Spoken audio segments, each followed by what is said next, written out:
नमस्ते सबैजनालाई।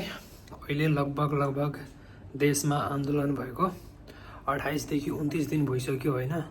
तर पनि अहिले देश जुन हालतमा छ, या जसरी यी दुईजनाहरू केपी शर्मा ओली प्रधानमन्त्री र गृहमन्त्री रमेश लेखक, जसरी यिनीहरू हाम्रो भाइ बहिनीहरूलाई मारे, अहिलेसम्म पनि यिनीहरू किन केही हुन नसकेको हो होइन।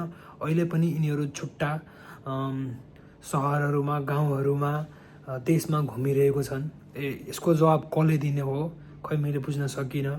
यिनीहरूले मारेको 72 जना मारेको मान्छे होइन, लगभग 28 दिन हुँदा पनि यिनीहरू बाहिर किन छन्, यो आम मान्छेहरूमा फेरि पनि यो प्रश्नहरू आइसकेको छ होइन।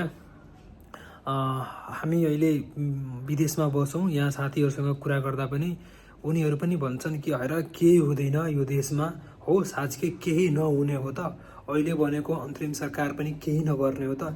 यिनीहरूको नलायकपन जुन देखाए यत्रो वर्षहरू होइन, लगभग 63 देखि 82 सम्म 19 वर्ष जस्तै यिनीहरू नलायकीपन देखाए। यी सरकारहरूले अलग अलग टाइममा अलग अलग त्यही 3 जना प्रधानमन्त्रीहरू म्युजिकल चेयर जस्तो बस्दै आफ्नो जुन सत्ताहरू यिनीहरू चलाए, रोटीहरू जुन सेके, कि अबको सरकार पनि यही गर्दैछ त।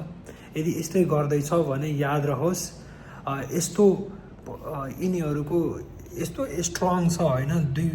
दुईवटा ठुलो पार्टीको सत्तालाई ढालियो भने तिमीहरूलाई ढाल्न नेपाली जनताले 1 सेकेन्ड पनि लाग्दैन होला। सो याद रहोस्, तपाईहरू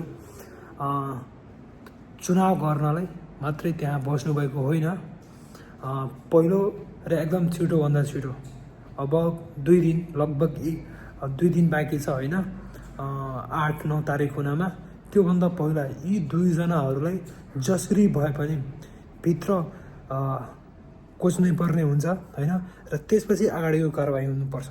कसले आदेश दियो, कसले गोली हान्यो, तिनीहरू कहाँ छन्, तिनीहरूलाई भित्र थुन्नै पर्ने हुन्छ। अरू कुनै विकल्प छैन यो सरकारसँग। यदि यस्तो भएन भने फेरि देश उथुलपुथुल हुनसक्छ, फेरि तहस नहस हुनसक्छ।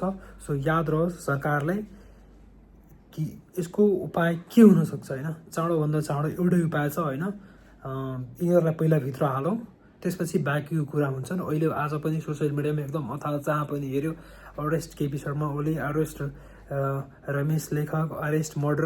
यति मान्छेहरूलाई थाहा छ यिनीहरू मर्डरर हुन् होइन।